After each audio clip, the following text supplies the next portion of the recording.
ও শালা চোর, এক সময় কারেন্ট দিছে, খাম্বা খাইয়া ফেলছে, এখন দেশ পুরোটা খাইবে। যদি পাইতাম এই অক্টেন তারেক রহমানরে খাওয়াইতাম, শালার দাম বাড়াস নাকে, তোর বাপে আর তোর অন্য কেউ আয় দিব না। দল ফালাইতে যায় কৃষক কার্ড, ফ্যামিলি কার্ড, এই কার্ড সেই কার্ড, শালা একটা বুয়া বাটপার। আবার লাস্টে কি কইলো, আমার অতীতের ভুল ক্ষমা করে দেন। ওর 111 এর থেকেও খারাপ অবস্থা হওয়ার দরকার ছিল। শেষে একটা কথা বলবো, হয়তো আপনাদের কষ্ট হবে অনেক, সরকারের হয়তো যদি বলে নেই, সরকারের হয়তো ভুল ত্রুটি হবে, তার জন্য আমি আগে আপনাদের কাছে ক্ষমা চেয়ে নিই। তারেক রহমান একটা পুতুল হিসেবে বসে আছে এবং ভারতের স্বার্থ রক্ষা করতেছে। সরকারকে কঠিন ভাষায় কথা বললে তো কালকে আবার বাসায় হামলা করবে। তাহলে সম্মানের সাথে, বিনয়ের সাথে বলতে হবে, মাননীয় প্রধানমন্ত্রী, মাননীয় স্বরাষ্ট্রমন্ত্রী, মাননীয় জ্বালানি মন্ত্রী, এতই যদি মজুদ থাকে তাহলে এত বড় লাইন কেন? এই মজুদ কোথায় রেখেছেন?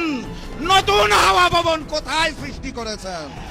তারা আমাদের ব্যাংকগুলো দখল করেছে, তারা পার্লামেন্ট দখল করেছে, দুদক দখল করেছে, সন্ত্রাসী কায়দায় 11 দলীয় জোটের যারা নেতৃবৃন্দ তাদের বাসায় হামলা চালাচ্ছে।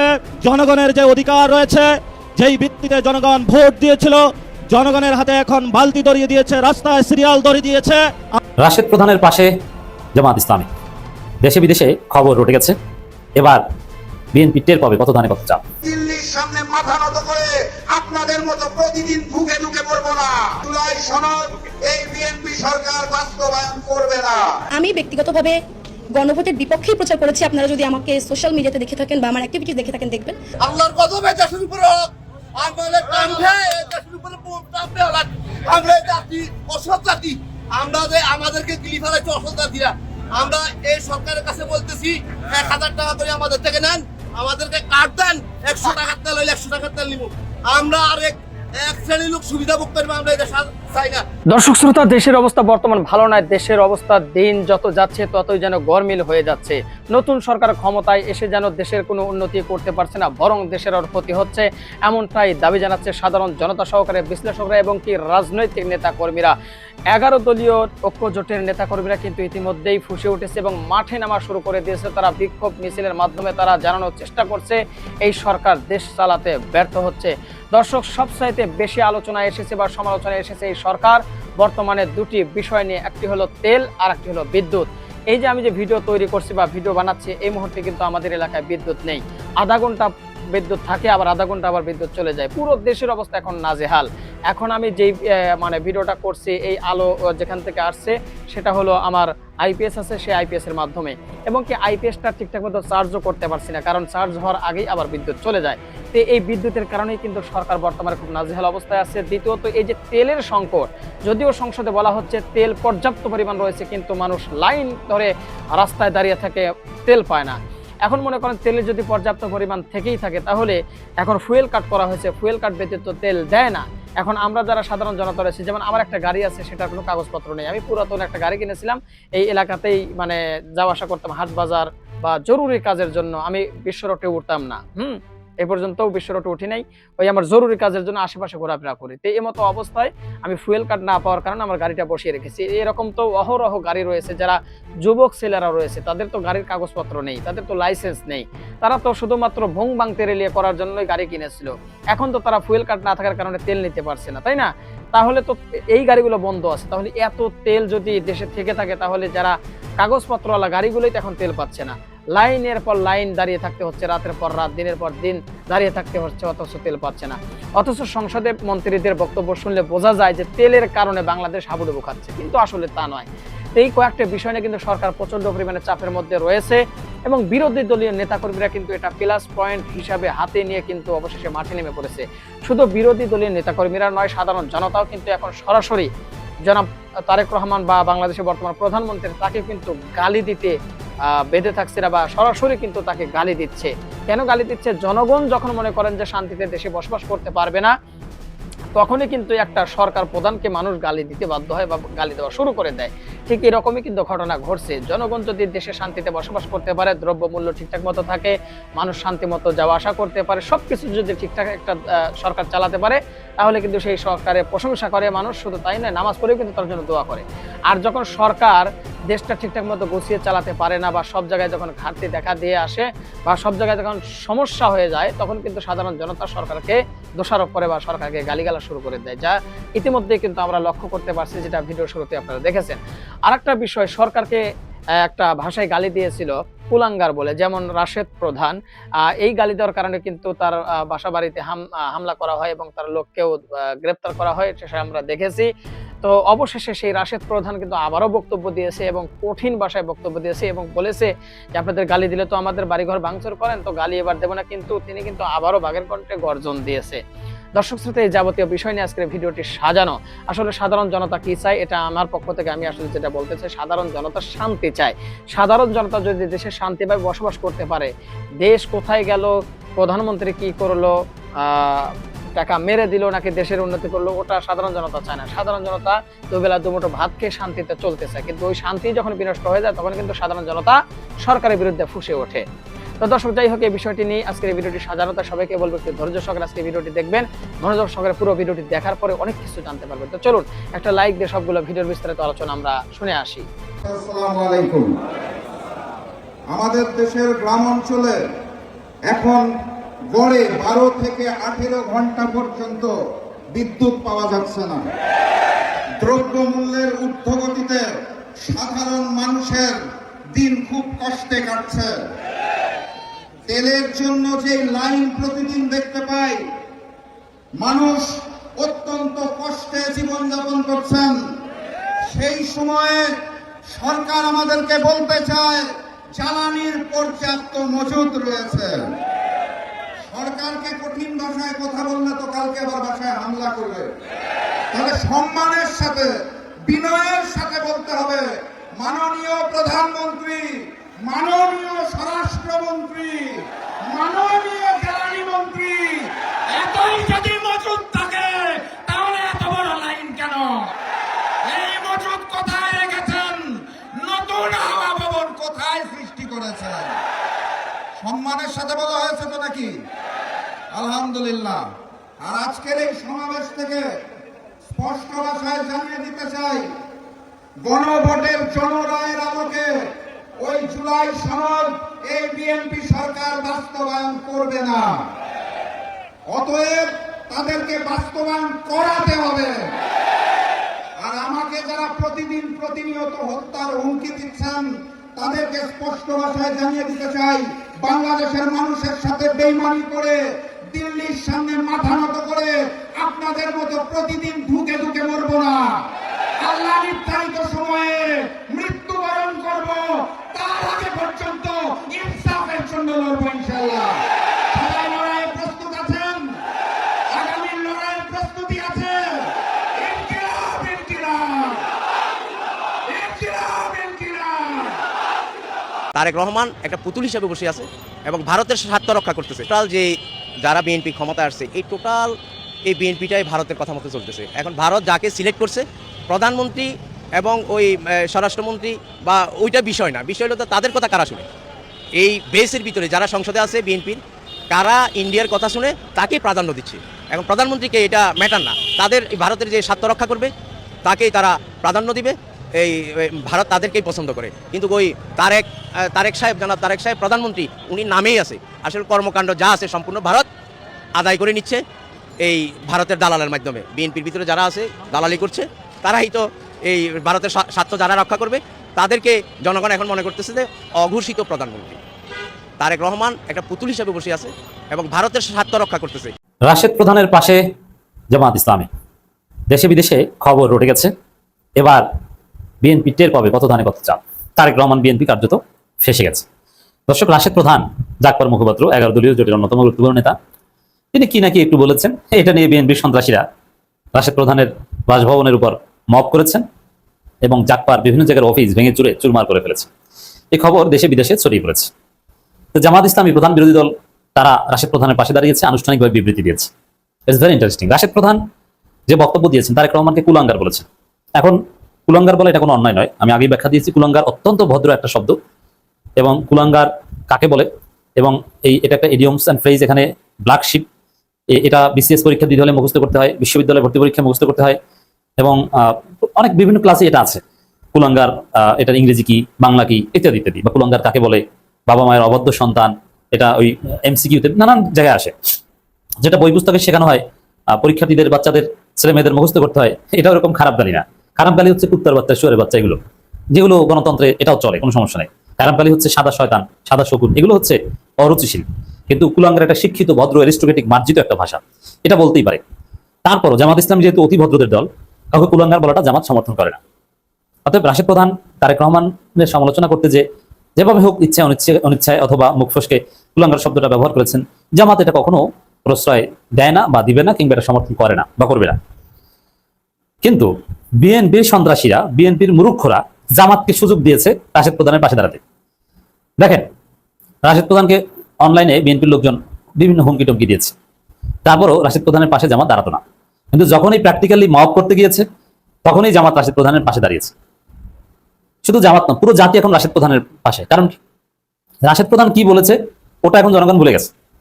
জনগণ দেখছে যে বিরোধী দলীয় একজন নেতার বাসভবনে হামলা করছে বিএনপি সন্ত্রাসীরা, একটা রাজনৈতিক দলের অফিস ভেঙে চুরে চুরমার করে ফেলছে বিএনপি সন্ত্রাসীরা, সরকার দলীয় লোকজন। এবং এই খবর দেশে বিদেশে রটে গেছে, এবং মানবাধিকার সংস্থাগুলোর কাছে এই খবর পৌঁছে দেওয়া হয়েছে। এবং বিএনপি যে আওয়ামী ফেসিবাদী চরিত্র ধারণ করে, এবং তারেক রহমানের সমালোচনা বাংলাদেশে করা যায় না, তারেক রহমানের সমালোচনা করলে তার বাসভবনে হামলা হয়, তাদের অফিস ভেঙে চুরে চুরমার করে ফেলা হয়, এই বার্তা দেশে বিদেশে সব জায়গায় পৌঁছে গেছে। বুঝলেন যে এখন বুঝবে মজা কি। এখন এরকম এই যে তারেক রহমান আমেরিকা যেতে পারছে না, আপনারা যারা জানেন না, আপনাদের অবগতির জন্য জানাচ্ছি, তারেক রহমান যুক্তরাষ্ট্রে কিন্তু যেতে পারেন না, তার নিষেধাজ্ঞা আছে। ওই যে 1/11 সময় যে মুসলেখা দিয়েছিলেন, সেনাবাহিনীর কাছে মুসলেখা দিয়েছিলেন, কিন্তু ওইটার মধ্যস্থতাকারী ছিল মার্কিন রাষ্ট্রদূত। এবং তারেক রহমানের যে ভয়াবহ দুর্নীতি ছিল 2001 থেকে 2006, হাওয়া ভবন কেলেঙ্কারি, আরো নানান মহা কেলেঙ্কারি, নানান অভিযোগ, ওইগুলোর উপর ভিত্তি করে যুক্তরাষ্ট্র সরকার কার্যত তারেক রহমানের উপর নিষেধাজ্ঞা দিয়েছে, তিনি যুক্তরাষ্ট্র যেতে পারবেন না। যুক্তরাষ্ট্রের বিষয়ে নীতি আছে, যেমন কোনো একটা দেশে যদি কেউ সাম্প্রদায়িক সহিংসতার সাথে জড়িত থাকে অথবা কোনো অপরাধের সাথে জড়িত থাকে, তাকে তারা ভিসা দেয় না। যেমন নরেন্দ্র মোদীর ভিসা একটা সময় পর্যন্ত যুক্তরাষ্ট্রে নিষিদ্ধ ছিল, যেমন নরেন্দ্র মোদী আমেরিকা নিষিদ্ধ ছিল, ভিসা পাবেন না। প্রধানমন্ত্রী হওয়ার পর তারপরে লাইন গেট করে লবিস্ট নিয়ে করে আমেরিকার পথ উন্মুক্ত করেছেন নরেন্দ্র মোদী। গুজরাট গণহত্যার কারণে নরেন্দ্র মোদীর ভিসা নিষেধাজ্ঞা ছিল। ঠিক তদ্রুপ তারেক রহমানের দুর্নীতির কারণে অথবা 21 আগস্ট গ্রেনেড হামলা মামলার সাথে তার সম্পৃক্ততার অভিযোগের কারণে, হ্যাঁ, এটা এখন বলা যাবে না কারণ তিনি আইন অনুযায়ী খালাস পেয়েছেন, তবে অভিযোগ ছিল। এবং হাওয়া ভবনের সাথে জড়িত নানান কেলেঙ্কারি ছিল, এবং জঙ্গিবাদের যে উত্থান ছিল বাংলাদেশে, যেটা ইউএস এর কাছে খুব সেন্সিটিভ ছিল, যে জঙ্গিবাদের উত্থান, বাংলা ভাই আব্দুর রহমান, এদের উত্থানের পেছনেও তারেক রহমানের মদত আছে বলে মনে করা হয় বা মনে করা হতো, অথবা তখন এই বিষয়ে একটা প্রচারণা ছিল, যার ফলে যুক্তরাষ্ট্রে তারেক জিয়া নিষিদ্ধ ছিল, যুক্তরাষ্ট্রে ভিসা পাবেন, এটা অঘোষিত নিষিদ্ধ, তিনি ভিসা পাবেন না। যার ফলে আপনারা দেখেন যে তারেক রহমান দীর্ঘ 17 বছর লন্ডনে থাকলেন, কিন্তু অন্য কোনো দেশে, সৌদি আরবে হজ করতে যাওয়া ছাড়া কোথাও যেতে পারলেন না। সাধারণত এভাবে যারা অ্যাসাইলামে থাকে তারা এক দেশ থেকে আরেক দেশ, যেমন পিনাকি ভট্টাচার্য প্যারিসে থাকেন, তিনি তুরস্কে যান, লন্ডনে আসেন, বিভিন্ন জায়গায় যান, অনেক জায়গায় যান, ঘোরাফেরা করেন। এটা সব নেতারাই করেন, এমন না। শুধু নিজ দেশে আসার ক্ষেত্রে বিধিনিষেধ আছে, নিজ দেশ ছাড়া আর সব দেশে যেতে পারবেন, এটা অ্যাসাইলাম নীতিমালা। এটাই তারেক রহমান এত বড় নেতা, তিনি যুক্তরাষ্ট্রে যাবেন, এটা তো স্বাভাবিক ছিল, কিন্তু তিনি চাইলেও যেতে পারেন নাই। এমনকি গণমাধ্যমে সাক্ষাৎকার দেওয়ার ক্ষেত্রেও তার নিষেধাজ্ঞা ছিল, লিমিটেশন ছিল, বুঝতে পারছেন। এই জন্য লন্ডনের 4 দেয়ালের মধ্যে আবদ্ধ ছিলেন তারেক রহমান। তো এখন যুক্তরাষ্ট্রের কাছে এরকম কেউ মানবাধিকার লঙ্ঘনকারী কথা বললে, আপত্তিকর কথা বললেও তাকে ভিসা দেয় না, এমনকি ফেসবুকে উল্টাপাল্টা লিখলেও তাকে ভিসা দেয় না। এই জন্য যুক্তরাষ্ট্রে আপনি ভিসার আবেদন করলে আপনার ফেসবুক চেক করা হয়, ফেসবুক প্রোফাইল চেক করা হয়, আপনি অ্যাক্টিভিজম চেক করা হয়। যেমন গোলাম মোল্লা রনি, আমাদের এক প্রিয় ভাই, সাবেক এমপি, আওয়ামী লীগের, বিএনপির হয়ে এমপি ইলেকশন করেছেন, তো এখন আবার আওয়ামী লীগের পক্ষে অ্যাক্টিভিজম করেন। সেই গোলাম মোল্লা রনি কখন কি আমেরিকার বিপক্ষে কিছু একটা বলেছিলেন, যার ফলে গোলাম মোল্লা রনির ভিসা আজীবনের জন্য নিষেধ। গোলাম মোল্লা রনি যুক্তরাষ্ট্রে যেতে পারবেন না। তারেক রহমানের ক্ষেত্রে অনেকটা এরকম। এখন আবার যা শুরু করছে, এই যে রাশেদ প্রধানের বাসভবনে হামলা, সমালোচনা করা যায়, মানে একটা অগণতান্ত্রিক চরিত্র তারেক রহমান।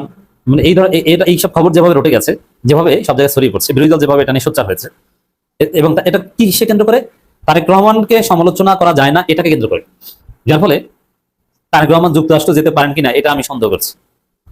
বুঝবেন যে মজা কাকে বলে। মাফ করেন, আরো পুলিশের উপস্থিতিতে ইঞ্জিনিয়ার রাশেদ প্রধানের বাসায় একদল সন্ত্রাসী না, এখানে শিরোনামেই জামাতকে লেখা উচিত ছিল, যদি ভিতরে লিখেছে যে বিএনপি সন্ত্রাসীদের মব সৃষ্টি করে হামলা ঘটনায় তীব্র নিন্দা এবং প্রতিবাদ। রাজধানী মোহাম্মদপুরে জাতীয় গণতান্ত্রিক পার্টির সহসভাপতি ও মুখপাত্র এবং 11 দলীয় ঐক্যের শীর্ষস্থানীয় নেতা ইঞ্জিনিয়ার রাশেদ প্রধানের বাসার সামনে পুলিশের উপস্থিতিতে একদল সন্ত্রাসীর মব সৃষ্টি ও হামলা এবং পঞ্চগড়ে জাকপার জেলা কার্যালয়ে ছাত্রদল ও যুবদলের নেতাকর্মীদের হামলা ঘটনায় তীব্র নিন্দা ও প্রতিবাদ জানিয়ে বাংলাদেশ জামাত ইসলামের সেক্রেটারি জেনারেল সাবেক এমপি মিয়া গোলাম পরোয়ার এক বিবৃতি প্রদান করেছেন। কিন্তু মজার বিষয়, গণমাধ্যমগুলো এটাকে তারা বলছে কিছু লোক বিক্ষুব্ধ জনতা, এই মবকে বলছে কিছু লোক বিক্ষুব্ধ জনতা, অথচ বিএনপি সন্ত্রাসীদের মব, এটা হচ্ছে সত্য কথা। তীব্র প্রতিবাদ করেছেন এবং রাশেদ প্রধান ফেসিবাদ বিরোধী আন্দোলনের অন্যতম শীর্ষ নেতা। বাংলাদেশের রাজনীতি নিয়ে দিল্লি এবং বেইজিং অর্থাৎ ভারত এবং চীনের যে টানাটানি সেটা বেশি স্পষ্ট। ক্ষমতাসীন দল বিএনপি তাদের দলের মধ্যে যারা ভারতপন্থী হিসেবে চিহ্নিত ছিলেন, লক্ষ্য করুন যে তারা এখন কোন অবস্থাতে আছেন। ভারতপন্থী যারা লোকজন রয়েছেন তাদের কত অংশ ক্যাবিনেটে চান্স পেয়েছেন, কোন কোন মন্ত্রণালয়ে পেয়েছেন। অন্যদিকে যারা দলের মধ্যে চীনপন্থী হিসেবে পরিচিত ছিলেন, বেশ কয়েকবার তারা চীনে গেছেন, আপনারা তাদেরকে চিনেন। তারা কয়জন মনোনয়ন পেয়েছেন, কয়জন মন্ত্রী হয়েছেন, এটা আপনারা বুঝতে পারেন। আর এর প্রেক্ষিতেই বর্তমান সরকারের সঙ্গে ভারতের কেমন সম্পর্ক যেতে পারে আর চীনের সম্পর্ক কেমন হতে পারে এটি খুব সহজে অনুমেয়। দ্বিতীয় যে বিষয় সেটি হলো এই সরকারের ক্ষমতায় আসীন হওয়ার বয়স মাত্র 2 মাস, অর্থাৎ 60 ডেজ। এর মধ্যে সরকারের কর্তা ব্যক্তি যারা আছে তাদের মধ্যে পররাষ্ট্রমন্ত্রী ভারত সফর করেছেন। ভারত সফরে দ্বিপাক্ষিক কী কী বিষয় নিয়ে আলোচনা হয়েছে ভারত সরকারের পক্ষ থেকে, খুব এই যে আজকে ভিডিও করলাম, আজকেই তারা একটা সংবাদ সম্মেলন করে তাদের যে পররাষ্ট্র মন্ত্রণালয়ের মুখপাত্র তিনি যে কথা বলেছেন সেটা হলো বাংলাদেশের পক্ষ থেকে শেখ হাসিনাকে প্রত্যার্পণ করার ব্যাপারে যে অনুরোধ করা হয়েছে সেই ব্যাপারে তারা একটা গতানুগতিক উত্তর দিয়েছে যে তারা এই বিষয়টি দেখছেন, গভীরভাবে পর্যবেক্ষণ করছেন। শেখ হাসিনাকে কীভাবে প্রত্যার্পণ করা হবে বা করা যেতে পারে, বাংলাদেশের যে অনুরোধ সেই অনুরোধকে ভারত কীভাবে মূল্যায়ন করবে, এই বিষয়গুলো নিয়ে চুলচেরা বিচার বিশ্লেষণ হচ্ছে ভারতের সর্বোচ্চ মহলে। আপনারা স্পষ্টই বুঝতে পারছেন যে এটা একটা কথার কথা। একটা গণতান্ত্রিক সরকার যখন এরকম প্রস্তাব দেয় তো ভারত যেরকম গতানুগতিক উত্তর দেয় ঠিক এরকম একটা উত্তর, যে উত্তর অন্তত ইতিপূর্বে ডক্টর মোহাম্মদ ইউনূসের জমানাতে 4 থেকে 5 বার এই একই উত্তর দেওয়া হয়েছে, কিন্তু ফলাফল আমরা কিছুই পাইনি। আচ্ছা, দ্বিতীয়ত হলো যে বাংলাদেশের পক্ষ থেকে যে কথাগুলো বলা হয়েছে, 1 নম্বর কথা হলো যে ভারতের সঙ্গে বাংলাদেশের সম্পর্কটা এখনো পর্যন্ত ভালো যাচ্ছে না।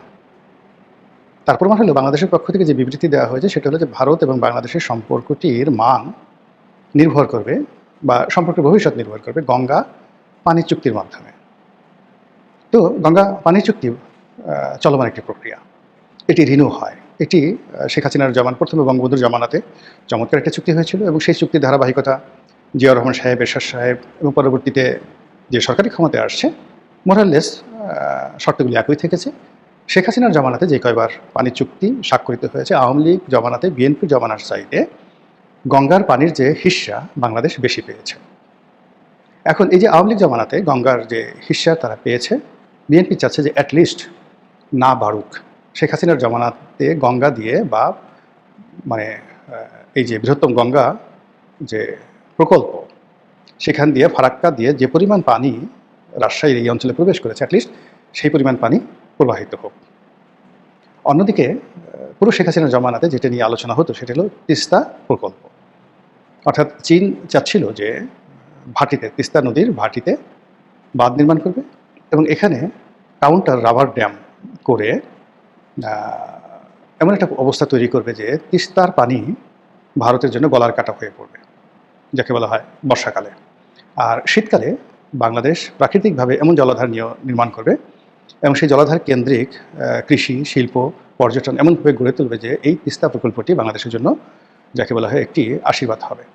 কিন্তু ভারত এই কাজটি করতে দেয়নি, কখনো করতে দেয়নি। তারা তিস্তা চুক্তি করে তিস্তার যে ন্যায্য হিস্সা গঙ্গার পানির মতো এই হিস্সা আমাদেরকে দেয়নি। এই কারণ হলো তিস্তা একটি অভিন্ন নদী যেখানে কেন্দ্রীয় সরকারের সিদ্ধান্তের উপর নির্ভর করে না, এখানে পশ্চিমবঙ্গ সরকার মমতা ব্যানার্জি সরকারের উপরও অনেক সিদ্ধান্ত নির্ভর করে।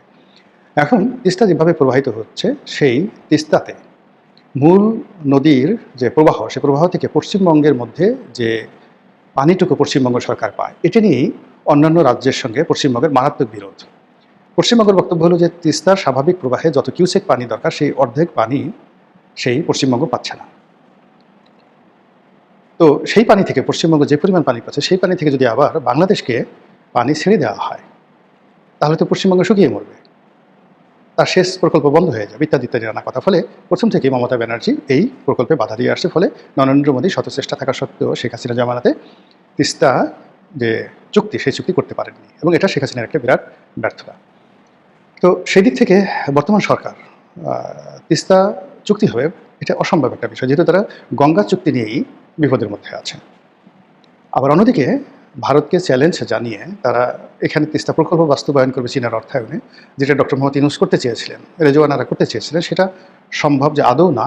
এটা মোটামুটি সবাই এখন আমরা বুঝে গেছি এই কারণে যে বর্তমান সরকার ক্ষমতা আসার পেছনে, তারেক রহমান সাহেবকে বাংলাদেশে আনার পেছনে ভারতের একটা বিরাট গ্রিন সিগন্যাল ছিল। ভারত ঝুঁকি নিয়েছে। রাতারাতি ইংল্যান্ড থেকে জনাব তারেক রহমান সাহেব যেভাবে আসলেন, যেভাবে ক্ষমতার মসনদে বসলেন, যেভাবে মন্ত্রিপরিষদ গঠিত হলো, এবং ভারতপন্থী হিসেবে বর্তমান যে কয়জন লোক আছেন, যেমন ধরুন আমির খসরু মাহমুদ চৌধুরী, তিনি অর্থ মন্ত্রণালয়ের দায়িত্ব পেয়েছেন। তারপরে সালাউদ্দিন সাহেব, তিনি স্বরাষ্ট্র মন্ত্রণালয়ের দায়িত্ব পেয়েছেন। ইকবাল মাহমুদ টুকু, তিনি ভারতপন্থী নেতা হিসেবে পরিচিত এবং তিনি জ্বালানি ও খনিজ সম্পদ বিদ্যুৎ মন্ত্রী হিসেবে দায়িত্ব গ্রহণ করেছেন। আরই লোকই হায়রাস চীনপন্থী হিসেবে যারা দলের মধ্যে আছেন, তাদের মধ্যে 1 নম্বরে air vice marshal Altaf Hossain Chowdhury, সাবেক স্বরাষ্ট্রমন্ত্রী, ঘোড়ার ডিম কিচ্ছু পাননি। তারপর চীনপন্থী হিসেবে পরিচিত সাবেক স্বরাষ্ট্র প্রতিমন্ত্রী লুৎফুজ্জামান বাবর, যারা চীনের অর্থায়নে উলফাদেরকে সেই যে 10 ট্রাক অস্ত্র দিয়েছেন বলে অভিযোগ রয়েছে, এবং এই জন্য তাদের জীবন তছনছ হয়ে গেছে, এবং তারা ভারত বিরোধী শক্তি হিসেবে চীনপন্থী হিসেবে পরিচিত। এইভাবে চীনের যে সমস্ত নেতা বা চীনপন্থী যে সমস্ত নেতা যা রয়েছে বিএনপি, তাদের সবারই মোরাললেস কপাল পুড়ে গেছে। কেউ এমপি হয়েছে কিন্তু দলে তাদের কোনো গুরুত্ব নেই। এইরকম একটা বিরাট বহর এখন চীন সফরে আছেন আলতাফ হোসেন চৌধুরীর নেতৃত্বে।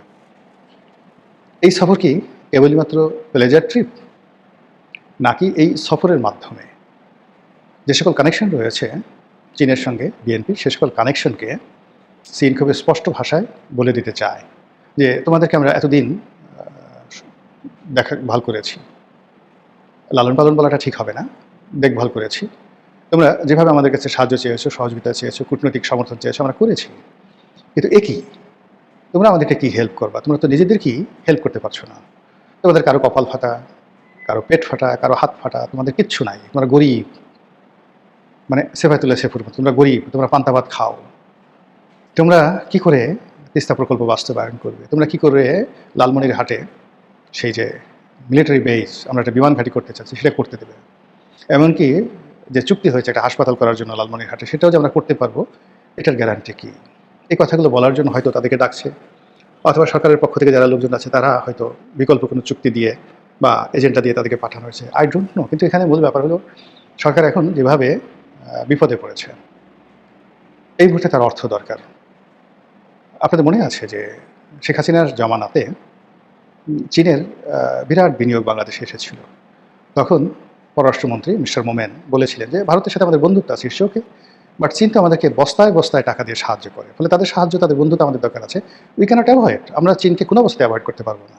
তো এই যে শেখ হাসিনা চীনকে ওন করেছিলেন, তার পররাষ্ট্রমন্ত্রী ওন করেছিলেন, এখন বিএনপি যদি সেটা ওন করতে না পারে, এই মুহূর্তে চীনের অনেকগুলো প্রকল্প রয়েছে, সেখানে চীনের যে প্রবাহমান ঋণ, সেই ঋণগুলো দিতে হবে। আদারওয়াইজ চীনের প্রকল্পে যে সকল প্রকল্প, চীনের অর্থে চীনা ঠিকাদাররা যে সকল প্রকল্প নির্মাণ করছিল সেটা মাঝপথে থেমে আছে। বড় বড় প্রকল্পগুলো, আপনি আশুলিয়া এলিভেটেড এক্সপ্রেসওয়ে, তারপরে সেই যে ঢাকা এক্সপ্রেসওয়ে, যেটির একটি অংশ একেবারে পূর্বাচল হয়ে চিটাগং রোডে চলে গেছে, সেটা সম্পূর্ণ অবস্থায় পড়ে আছে। আর অনেকগুলো প্রকল্প, তো এগুলো তো সরকারকে চালিয়ে নিতে হবে, এগুলো ইচ্ছে করলে তারা বন্ধ করতে পারবে না। তো সেই বিনিয়োগের অর্থ, তার সাথে সাথে আবার চীনের সরকারি ব্যাংক, বেসরকারি ব্যাংক বাংলাদেশের কাছে অনেক টাকা পাবে। সেই টাকা থার্ডলি হলো সরকারের বাজেটারি সাপোর্ট, বাজেটকে সাপোর্ট দেওয়ার জন্য এই মুহূর্তে আরেকটা ভিডিওতে আমি বলেছিলাম, যেটা আবার বলি, যে এই অর্থ বছরে তার কম করে হলো 10 থেকে 12 বিলিয়ন ডলার বিদেশি মুদ্রা লাগবে ঋণ হিসাবে। রেমিটেন্সও কাম হবে না, আমদানি মানে যাকে বলে রপ্তানির যে টাকা সেটাতেও কাজ হবে না, মানে অ্যাজ এ লোন হিসাবে অতিরিক্ত 12 বিলিয়ন ডলার ছাড়া এইবারের বাজেট সে সাপোর্ট দিতে পারবে না। কারণ হলো বাজেটে যে সকল সেক্টরে তাকে সাবসিডিজ দিতে হয়, এবং এই সাবসিডির সঙ্গে যেখানে যেখানে বিদেশি অর্থ জড়িত আছে, যেমন ধরেন টিআরের জন্য তারা চাল দেয়। তো চাল তো বিদেশ থেকে যদি আমদানি করতে হয় তাহলে এটার জন্য তার বিদেশি টাকা লাগবে, এই টাকা তো ঋণ করে আনতে হবে। দর্শক, আশা করি সবগুলো ভিডিও দেখেছেন এবং বিস্তারিত আলোচনা শুনেছেন। তো অবশ্যই এবার আপনাদের মূল্যবান মতামত জানিয়ে দিবেন, পারলে ভিডিওটি শেয়ার করে সবাই দেখার সুযোগ করে দিবেন। আর আমাদের চ্যানেলে নতুন হলে সাবস্ক্রাইব করবেন। যারা ইতিমধ্যে সাবস্ক্রাইব করেছেন সবাইকে ধন্যবাদ জানিয়ে আজকের মতো এখানে বিদায় নিচ্ছি। দেখা হচ্ছে নতুন করে ভিডিওতে। তো ভালো থাকবেন সবাই, আল্লাহ হাফেজ।